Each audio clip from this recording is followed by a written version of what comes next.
We're now in 2025, and that means that this year marks the 40th anniversary of the original release of perhaps the most influential live album in heavy metal history, Iron Maiden's Live After Death. Live After Death was recorded during Iron Maiden's massive World Slavery Tour, which began in August of 1984 and ended 11 months later in July of 1985. I can't even begin to contemplate the sheer insanity of such a long tour. And keep in mind, they didn't do 11 months in shorter stints of 7 to 8 weeks, followed by a month or two off the road. No. This was 11 months straight, with no real breaks to speak of. That's absolutely mental, but that's a topic for an entirely different video. The live album was released in October of 1985, and it's really more of a time capsule, because it immortalized such a huge moment for the band, a point where they knew they truly made it big. Even though they were only 4 years into their recording career, Maiden's performance is that of a band that knew that they were on top of the world. And you could feel the energy and the confidence of a band that was cementing their place as heavy metal legends. Most of the album was recorded over 4 nights at Long Beach Arena in California, with a few extra tracks from the Hammersmith Odeon in London. And the album shows Maiden at their best, with incredible performances of what are now classics like Aces High, The Trooper, Hallowed Be Thy Name, and the epic Rime of the Ancient Mariner. The setlist was unbelievable, and to this day, I think it's the benchmark in terms of the quality of the songs and the flow from one track to the next. It's literally a perfect set. The theme of Power Slave made for a unique and utterly mind-blowing stage show, which was set in ancient Egypt, and it was so good that it was virtually impossible to listen to the album without staring at the cover and the insert sleeves full of Ross Halfin's wonderfully mesmerizing tour photos. And speaking of the cover, Derek Riggs, I don't know how he came up with this thing, but seriously, how perfectly iconic is this cover art? It's unbelievably cool looking, it's campy, yet powerful, and it impeccably captures the vibe of the entire album. Now, let me tell you a bit about my first experience with this album and how it impacted my life as a fan of heavy metal music and as an aspiring guitar player. Then I'll take you through my favorite moments. I believe it was December of 1987, and my friend invited a few of us to his house as he'd just gotten a copy of the Iron Maiden live concert film, and we could all watch it there. Now, his parents had one of those awesome basements to hang out in with the big reclining sofas and the giant screen TV that was essentially one of those monoliths from the Kubrick movie 2001. I mean, this was the perfect place to watch anything, especially a concert home video. I remember another time we watched the Ultimate Ozzy at his place. That was pretty cool too. Anyway, at that time, I knew a handful of songs from Iron Maiden, but I didn't really know them, and I wasn't yet a fan. But I knew they were known to be amazing live, and Live After Death had a reputation for being this incredible show. So we were all up for that. As soon as the movie started, I felt myself being drawn in. And before Aces High even finished, I was in a sort of hypnotic trance. Not in the sense that I couldn't look away, it's more that I didn't want to look away. I fell in love with Iron Maiden right then and there, and from that day forward, they became my absolute favorite band. I became obsessed with learning their music, their playing styles, the way they wrote and arranged songs, and I just loved the band's universe. I've always enjoyed live albums a whole lot because I felt that the songs always came to life in a different way in the live versions. It also allowed me to hear the parts more clearly due to the way the songs were mixed and sometimes rearranged to work better in a live setting. With Live After Death, and I'm sure most of the older guitarists watching know exactly what I'm talking about, I could isolate Dave or Adrian's guitar parts by panning the balance left or right so that I could pick out their respective parts a little bit easier, or play along with the band, replacing one of the two guitars in the mix. This was decades before modern technology made this possible with virtually any album. So back then, this was a real godsend. I can't even tell you how many hours I spent dissecting those songs and playing along with the album. Okay, so now let me tell you about my personal favorite moments of Live After Death. And of course, these are my personal favorites. I'm not saying they're necessarily the best ones, and of course yours are probably going to be a little bit different from mine. So what I'd really love is for everyone to write in the comments some of their favorite Live After Death moments. Now here are mine. First of all, the entire intro, especially in the home video version where you can see the audience from different perspectives. It just gives you a sense of just how monumental this tour was, especially when you consider that they packed that arena 4 nights in a row. So with the sounds of the planes and Churchill's speech, the build-up is really like nothing else.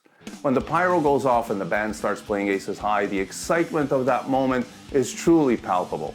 You could really imagine how it must have felt to be there to experience it live. The next thing might sound a little bit silly or trivial to some of you, but Adrian's dive bomb on the second half of the chorus in Aces High always gave me massive goosebumps.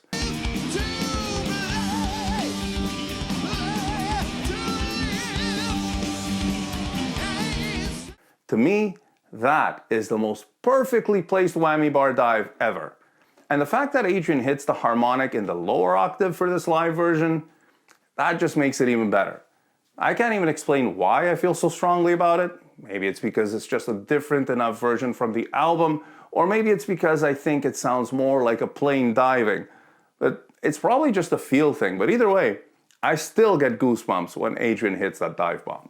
The harmony on Revelations after the intro verse.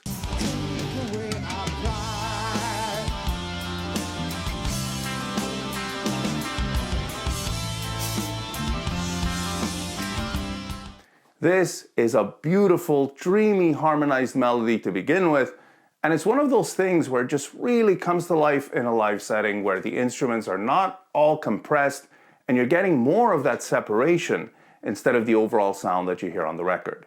Now this one isn't a completely parallel harmony, so it's really awesome to hear Dave and Adrian play their respective lines with their own individual feel, yet they're so locked in tight together. It's a very unique thing what they have, and it's on full display here. I also love the spinning lights that they had on this part. It made it extra dreamy, and the home video captures it so well. The energy of Flight of Icarus. If it wasn't obvious enough that the song was recorded a little bit too slow on the Peace of Mind album, hearing this version made it almost impossible to ever listen to the original ever again. They went from too slow to a little bit too fast, and you could feel them struggling to hold it together throughout the song. Still, Nico and Steve are locked in so tight. The fills they play together sound absolutely amazing.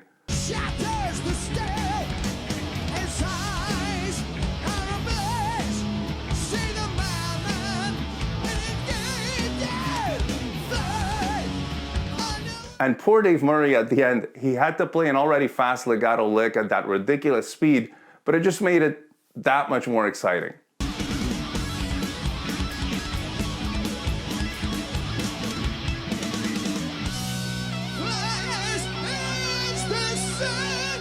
And you know what? They totally pulled it off. The next big moment for me is Bruce appearing through the flames on the first chorus of Power Slave with that feather mask. Having him sing the first verse off stage and coming out like that on the chorus is so incredibly powerful, especially on a song with such intense lyrics. Now, every time I see this part, I ask myself, how did they even think of something so awesome? And yet, I just can't imagine a version where that doesn't happen. I must have watched Live After Death about 10,000 times, and I still freak out when Bruce appears through the flames. I can't even imagine how it was to witness it live when you didn't expect it. I mean, my head would have exploded right then and there.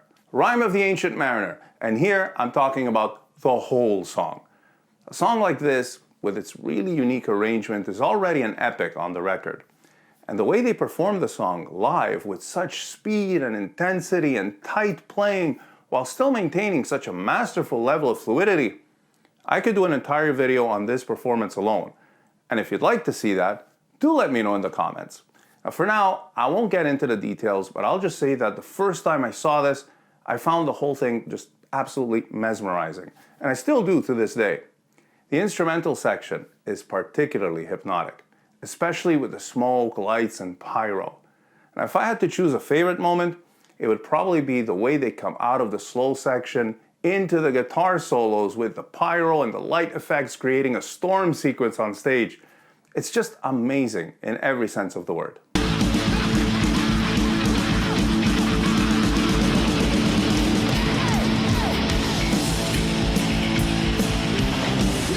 The chorus of Run to the Hills.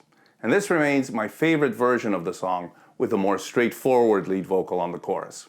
Now, I know Bruce had to make adjustments to spare his voice, and you could tell that he was struggling a little bit with the breath control, yet he still powered through it. And to me, it just made it more metal, more energized, and so much more exciting.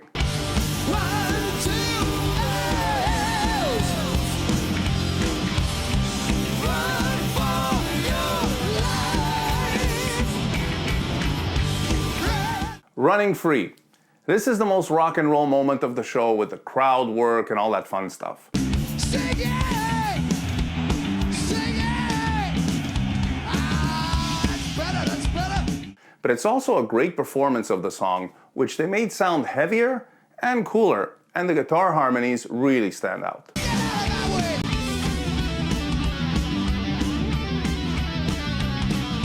This is one of the songs that I would play along with the most, because it was a great way for me to practice playing tight harmonies and to develop that loose but tight rhythm playing. As a guitar player, I'm sure this last one won't surprise a single one of you, and that is the stunning guitar Adrian played, the wonderful Lado Earth. And that thing was the stuff of dreams for a young guitar player. There were so many things about it that stood out to me. One was, of course, the overall body shape, which was like a pointy metal guitar explorer kind of thing, except it had a rounded smoothness to it that made it more futuristic and more elegant. Then you had the beautiful exotic looking inlays on the frets and that dragon's head style headstock. And the guitar had a really unique symmetry, and the way Adrian carried it was the most badass thing ever.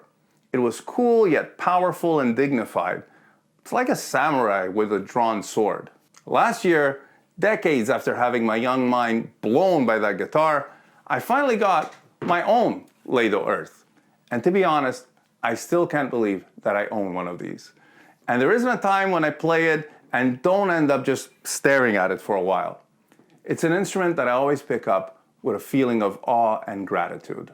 And I'm so glad I could still have feelings like that after all these years of playing. And of course, I have a full review video on this guitar talking about the specs and how it was made and all of that stuff. So I'm gonna link to that in the description for any of you that are interested in knowing more about this beautiful instrument. Live After Death was my gateway into the world of Iron Maiden. It's the album that made me fall in love with the band, fueled my desire to play on stage, and captured my imagination like nothing else.